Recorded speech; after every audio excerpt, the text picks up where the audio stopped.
पुरानी बात है, हिमालय में प्रसिद्ध मानस नाम का झील थी। वहाँ पर कई पशु पक्षियों के साथ ही हंसों का एक झुंड भी रहता था। उनमें से दो हंस बहुत आकर्षक थे और दोनों ही देखने में एक जैसे थे, लेकिन उनमें से एक राजा था और दूसरा सेनापति। राजा का नाम था धृतराष्ट्र और सेनापति का नाम सुमुखा था। झील का नजारा बादलों के बीच में स्वर्ग जैसा प्रतीत होता था। उन समय झील और उनमें रहने वाले हंसों की प्रसिद्धि वहां आने जाने वाले पर्यटकों के साथ देश विदेश में फैल गई थी। वहां का गुणगान कई कवियों ने अपनी कविताओं में किया है, जिससे प्रभावित होकर वाराणसी के राजा को वह नजारा देखने की इच्छा हुई।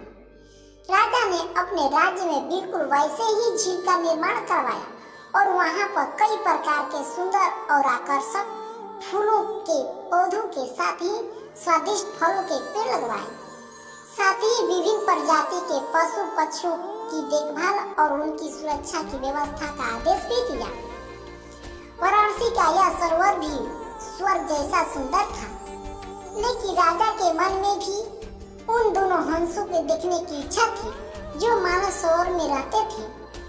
एक दिन मानस सरोवर के हंसों ने राजा के सामने वाराणसी के सरोवर जाने की इच्छा प्रकट की, लेकिन हंसों का राजा समझदार था।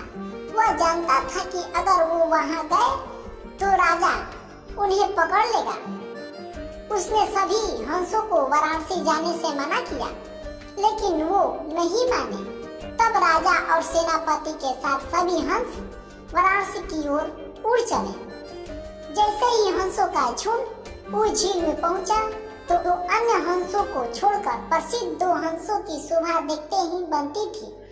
सोने की तरह चमकती उनकी चोंच सोने की तरह ही नजर आते, उनके पैर और बालों से भी ज्यादा सफेद उनके पंख हर किसी की अपनी ओर आकर्षित कर रहे थे।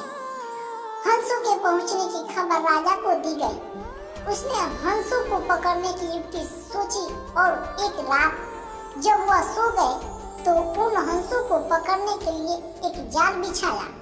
अगले दिन जब हंसों का राजा जागा और भ्रमण पर निकला तो वह जाल में फंस गया।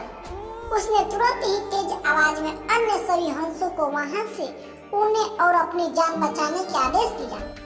अन्य सभी हंस उड़ गए, लेकिन उनका सेनापति सुमुखा अपने स्वामी को फंसा देखकर उसे बचाने के लिए वहीं रुक गया।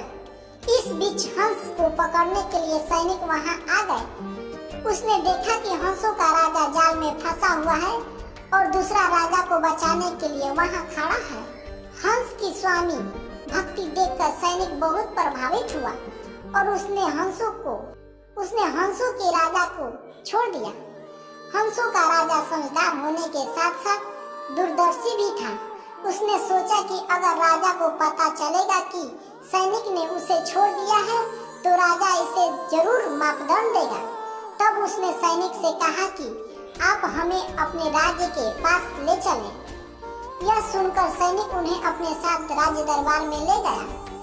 दोनों हंस सैनिक के कंधे पर बैठे थे। हंसों को सैनिक के कंधे पर बैठा देखकर हर कोई सोच में पड़ गया।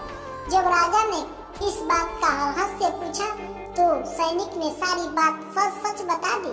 सैनिक की बात सुनकर राजा के साथ ही सारा दरबार उनके साहस और सेनापति की स्वामी भक्ति पर ही हैरान रह गया और सभी के मन में उनके लिए प्रेम जाग उठा।